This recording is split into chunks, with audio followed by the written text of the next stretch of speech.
بسم اللہ الرحمن الرحیم وما علمناہ الشعر وما ينبغی لہ۔ پارہ 23 سورہ یاسین، رکوع 5، آیت نمبر 69-70۔ وما علمناہ الشعر وما ينبغی لہ، چونکہ منکرین نبوت و رسالت قرآن کریم کے تاثیرات عجیبہ اور دلوں پر اثر انداز ہونے کے کیفیت کا مشاہدہ کر چکے تھے، دیکھ چکے تھے، قرآن کریم کی تاثیرات کا انکار کر نہیں سکتے۔ اسی لیے کبھی کلام الہی کو سحر کہتے ہیں، رسول اللہ صلی اللہ علیہ وسلم کو ساحر کہتے ہیں، کبھی قرآن کریم کو شعر کہتے ہیں اور رسول اللہ صلی اللہ علیہ وسلم کو شاعر کہتے ہیں۔ کفار کہتے ہیں کہ قرآن کریم کی تاثیرات عجیبہ، یہ جو تاثیرات ہے یہ جادو کے کلمات کے اساس پر ہے، جو دلوں پر اثر کرتا ہے، یا شاعرانہ کلام ہے جو قلوب پر اثر انداز ہوتے ہیں، دلوں پر اثر انداز ہوتے ہیں۔ تو اللہ تعالیٰ نے فرمایا کہ ہم نے رسول اللہ صلی اللہ علیہ وسلم کو شاعری نہیں سکھلائی ہے، اور نہ رسول اللہ صلی اللہ علیہ وسلم کے شان کے مناسب ہے کہ وہ شعر و شاعری کرے۔ رسول اللہ صلی اللہ علیہ وسلم کو شاعر کہنا ایک باطل اور غلط خیال ہے۔ لیکن یہاں پر ایک سوال پیدا ہوتا ہے کہ عرب من حیث القوم عجیب قوم ہے۔ عربوں کی فطرت و طبیعت و خون میں شعر و شاعری شامل ہے، یہاں تک کہ مرد، عورتیں، بچے بے ساختہ اشعار پڑھتے ہیں، اور ظاہر ہے کہ عرب لوگ شعر کی حقیقت سے بخوبی واقف ہے، اور جب شعر و شاعری کی رموز و اسرار سے واقف ہے تو پھر انہوں نے قرآن کریم کو شعر اور رسول اللہ صلی اللہ علیہ وسلم کو شاعر کس اعتبار سے کہا؟ شعر کا تو ایک وزن ہوتا ہے، وزن شعری ہوتی ہے، قافیہ ہے، بحر ہے، ردیف ہے، اصول ہے شعر شاعری کے علمی عروض میں، اس کے محتاج ہوتی ہے، تاکہ جاہل سے جاہل، اناڑی سے اناڑی بھی قرآن کریم کو شاعر نہیں کہہ سکتا۔ شعر کا ایک پیمانہ ہے، چند شعر و شاعری کے عروضی قواعد ہے، ضوابط ہے۔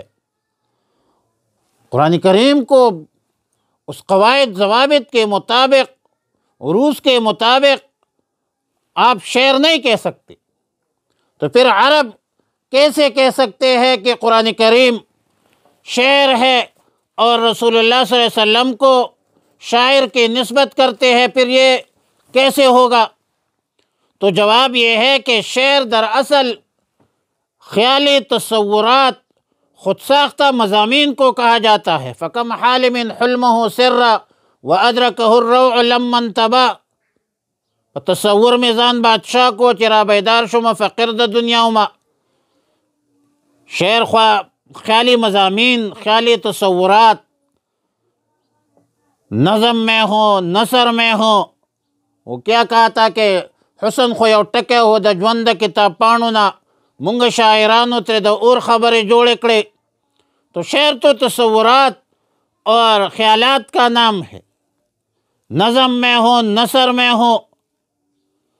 کفار، مشرکین، منافقین قرآن کریم کو شعر یا رسول اللہ صلی اللہ علیہ وسلم کو شاعر بئی معنی کہتے ہیں کہ آپ نے جو کلام لایا ہے یہ محض خیال افسانے ہے، یا پھر شعر کے معنی معروف کے اعتبار سے بھی شاعر کہا ہے، تو اس مناسبت سے جس طرح نظم اور شعر خاص اثر رکھتا ہے تو قرآن کریم کا بھی ایک خاص اثر ہے۔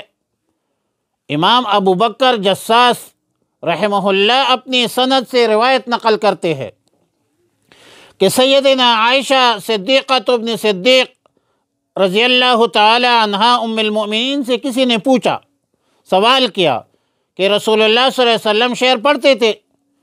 تو سیدہ عائشہ ام المؤمنین رضی اللہ تعالی عنہا نے فرمایا کہ نہیں، البتہ ابن طرفہ کا ایک شعر رسول اللہ صلی اللہ علیہ وسلم نے پڑھا کہ ستبدی لک اصل شعر تو یہ ہے کہ ستبدی لک الایام ما کنت جاہلا ویاتیک بالاخبار من لم تزودی، تو اسی شعر کو رسول اللہ صلی اللہ علیہ وسلم نے توڑ کر من لم تزودی بالاخبار پڑھا۔ سیدنا ابوبکر صدیق رضی اللہ تعالیٰ عنہ نے فرمایا کہ یا رسول اللہ صلی اللہ علیہ وسلم یہ شعر اس طرح نہیں ہے۔ تو رسول اللہ صلی اللہ علیہ وسلم نے فرمایا کہ میں شاعر تو نہیں ہوں اور نہ میرے لیے شعر مناسب ہے۔ تو رسول اللہ مبارک صلی اللہ علیہ وسلم تو شاعر، وہ شعر جو طرفہ کا تھا وہ بھی صحیح طریقے سے نہیں پڑھا۔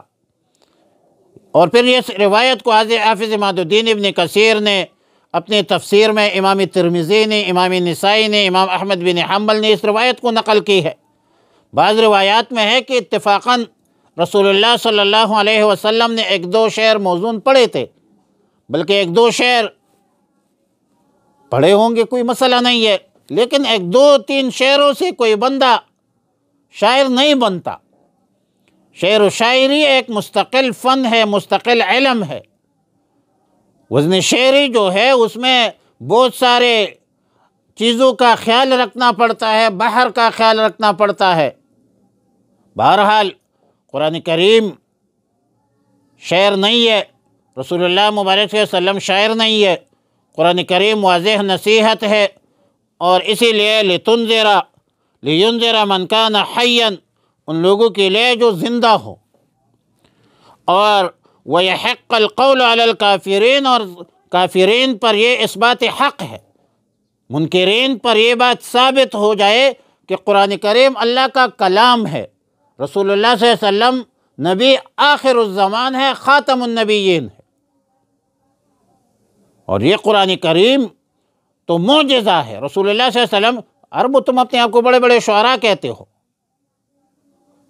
یہ طرفہ ہے، مالک ہے، فلاں ہے، بہت بڑے بڑے شعراء ہے، تم بھی بناؤ نا۔ تو قرآن کریم کا مثل لانے سے تو تم قاصر ہو۔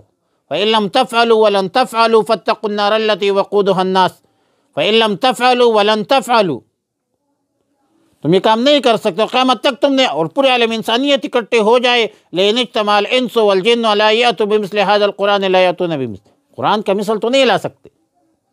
تو معلوم ہوتا ہے کہ یہ قرآن کریم اللہ کا کلام ہے، رسول اللہ صلی اللہ علیہ وسلم کا معجزہ ہے، اور اس میں کوئی ما کالال ترمیم تحریف کر بھی نہیں سکتا۔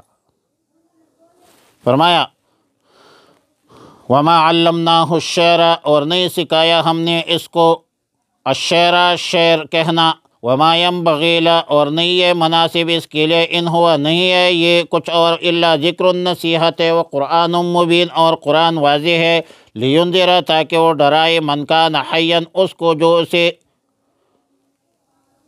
زندہ ہو، وَيَحِقَّ الْقَوْلُ، اور ثابت ہو جائے بات، حجت تمام ہو جائے، علی الکافرین، منکرین کافرین پر، وصلی اللہ علی النبی۔